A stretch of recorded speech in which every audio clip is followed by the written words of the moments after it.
Welcome to another episode of Books and Bytes. Today we're doing a deep dive into Robin Sharma's The 5 a.m. Club. Own your morning, elevate your life. This one came out in 2018. Sharma, he's a well-known leadership expert, and the core idea is really compelling.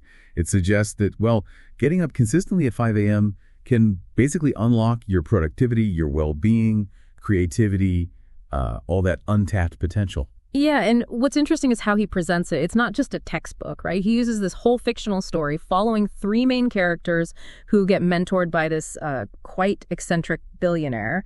It makes the concepts, which can be a bit abstract, feel much more grounded and, frankly, easier for you to remember. Totally agree. And woven into that story are these key methods he introduces. Things like the 20-20-20 formula, the twin cycles of lead performance, and the 4 focuses of history makers. So our plan today is to really unpack the essentials of this book for anyone looking at, serious personal transformation. Okay, let's start at the beginning. The book kicks off at this personal development seminar, and the speaker, they call him the spellbinder, is pretty captivating, isn't he? He really is. Even though he's facing his own health issues, he's incredibly passionate. He's talking about embracing uncertainty, courage, building habits, especially that 5 a.m. habit.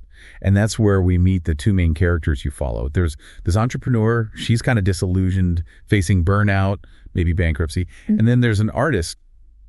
Well, the book calls him an artist, maybe more of a tech type. Successful, but unfulfilled. Right, a technology entrepreneur, yeah. Yep.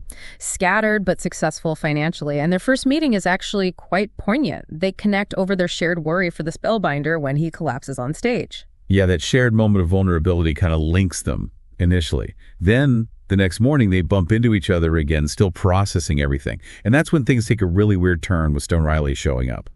Yes, the billionaire who looks like a homeless guy at first. Right. Classic move. It immediately messes with their assumptions, makes them curious.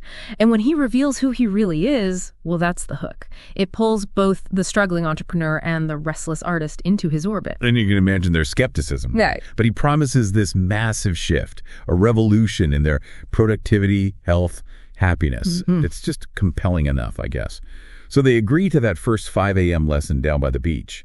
It's that promise of something radically different. Which leads us neatly into the why. Why 5 a.m.? Riley tackles that head on, the resistance people feel. He explains the actual neurobiology behind it. He talks about the 60-10 method, too, like 60 minutes of focused work, then a 10-minute break. And he argues that the quiet early morning is ideal for deep work because your brain is more adaptable, more ready to learn. Neuroplasticity, I think they call it. Like your brain's a sponge then. Exactly. And there's the willpower piece too. Willpower depletion. Sure. Think of it like a phone battery, right? It's fully charged in the morning. By hitting your most important stuff early, you use that peak energy before the day's chaos drains it. You're not fighting fatigue and distractions later on. I also like the day stacking idea, the stonemason analogy, just adding one small stone, one good day, consistently. It builds up. It's really about prioritizing your mind, your energy, your willpower before anything else gets a chance to interfere. Precisely. And the absolute cornerstone of how you do this is the 20-20-20 formula. Could you break down those 3 20-minute chunks for us? Okay, yeah. So the first 20 minutes, 5:00, 5:20 a.m., that's move. And it's not gentle stretching. He means intense exercise. Get your heart rate up, break a sweat. He talks about boosting metabolism, releasing BDNF brain fertilizer, basically, and managing stress hormones like cortisol. Think running, HIIT, something vigorous. And that link between the physical exertion and immediate brain benefits is key. That burst of activity kind of sets a positive chemical baseline for the day, affects your mood, focus, everything right from the start. Then 5:20 to 5:40 a.m., that's reflect. This is the mental spiritual recharge time. So meditation, prayer, journaling, maybe just mindful breathing. The point is creating intentional quiet space for clarity, setting intentions, processing emotions, stuff we usually rush past unless you hear yourself think before the noise starts. Cultivating inner stillness, Riley calls it listening to the whispers of your greatest self. In today's world, just 20 minutes of dedicated quiet like that is incredibly valuable for perspective. And the final block, 5:40 to 6:00 a.m., is grow. This is all about learning, reading biographies, industry stuff, listening to educational podcasts, reviewing your goals. It's about feeding your mind, constant growth, getting inspired before the workday even begins, making sure you're always learning something. And the order matters, doesn't it? Move wakes up the brain, making it ready for reflect.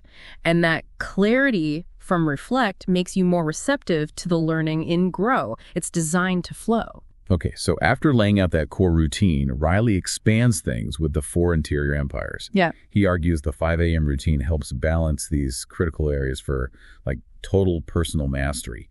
First up is mindset. Right, your psychology. This is about managing your thoughts, your beliefs, your attitudes, spotting those limiting beliefs and actively replacing them. Positive self-talk, optimism. He gives that framework of the 2 mindsets, victim versus leadership. Basically, choosing to be proactive, not reactive. Then heart set. That's the emotional realm.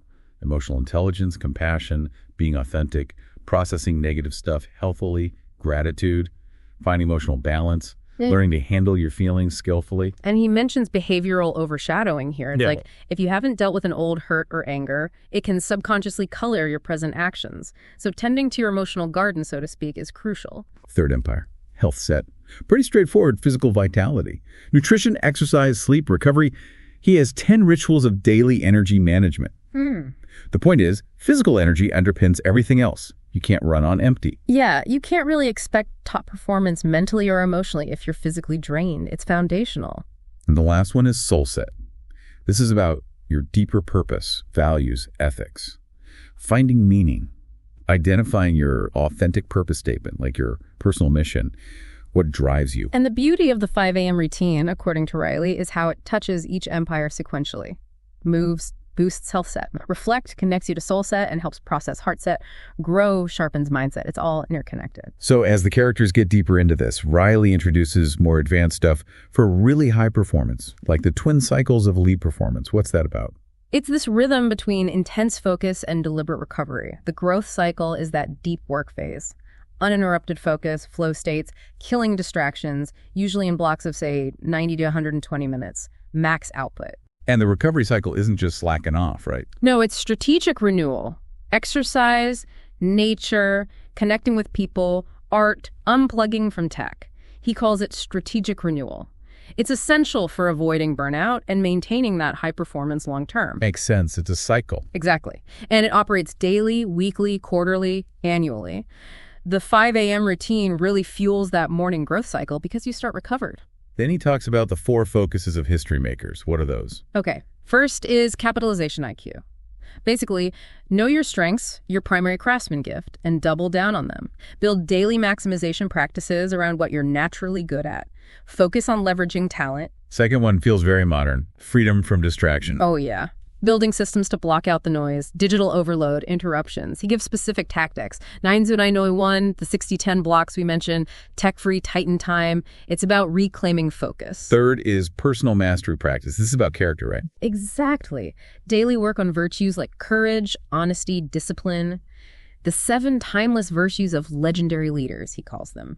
Developing inner strength. And the 4th focus loops back. Day stacking. Yep, back to that consistency.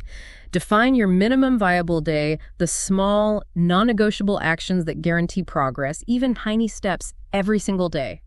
Small wins add up. But, I mean, this sounds great in theory.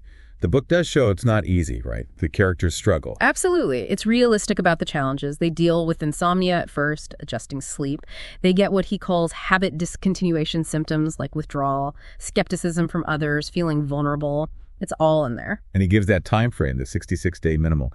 Takes about that long for a new habit to feel more automatic, apparently. Yeah, and he breaks it down. Phase 1, destruction, days 1-22, is hard, feels unnatural. Phase 2, installation, days 20 through 44, gets easier, you see small wins. Phase 3, integration, days 45-66, is where it starts becoming second nature. And having those phases defined, plus the habit installation protocols, probably helps you push through. It normalizes the difficulty, makes you feel like it's part of the process, not failure. For sure. And you see the payoff in the characters' transformations. How did things change for the entrepreneur? Big time. Professionally, she uses the 90901 rule for strategy, 60-10 for meetings. Finds real focus, business turns around. Personally, less anxiety, better sleep, stable energy, even relationships improve. There's a great scene where she handles a crisis, calmly shows her new resilience. And the artist, the tech guy, he was resistant to structure at first. Yeah, but he finds it fuels his creativity. Journaling sparks ideas, studying masters improves his skills, the focus lets him finish big projects. He finds his voice, basically. Personally, better attention, finances improve, relationships deepen. And their shared journey leads to romance, too, which is an interesting thread. Yeah, built on that shared growth, better communication they learned, mutual support. It grows organically from their transformations. Towards the end, Riley takes them traveling, introduces even more concepts. Any key takeaways from that section? Yeah, he adds layers, like the 10 rituals of legendary performers, things like visualization, deeper learning, gratitude, nature time, more ways to optimize. And broadening the idea of wealth, too, right? The 8 forms of wealth. Exactly. Not just money. Health, family, social connection, intellect, spirit, a whole picture of prosperity. He also mentions the 5 great investments, things like self-education, quality relationships, experiences, wellness. Word of Let's then reveal about Riley's own mentor being the spellbinder. Shows the lineage of wisdom. And then the final push, the 120-day transformation contest. And his final point about success being a responsibility to show others what's possible. That's quite powerful. Yeah, it ties it all together. The book finishes with these quite deep thoughts about vulnerability being part of greatness, how excellence is built on ordinary habits, success being democratic, the power of small steps, and thinking about your legacy. So wrapping up our deep dive on the 5 a.m. Club, it's clear Sharma offers this really structured path. It's all centered on that morning routine as a lever for massive change, personally and professionally. We've hit the core methods like 20-20-20, the 4 empires, the advanced stuff. And crucially, how to actually do it. Yeah. Understanding the habit phases, the resistance, plus seeing the results through the characters. It really paints a picture of what starting your day with intention can do. It really does. It's a holistic system for optimizing your life, starting from that very first hour. Definitely makes you think, doesn't it? About how you could apply even just a piece of this to your own routine. For sure. So if this conversation's got you thinking and you want to explore the 5 a.m. Club yourself, definitely grab a copy. We've put a link for you right in the description of this deep dive. Please do. Subscribe to Books and Bytes. We'll be back with more deep dives into fascinating books.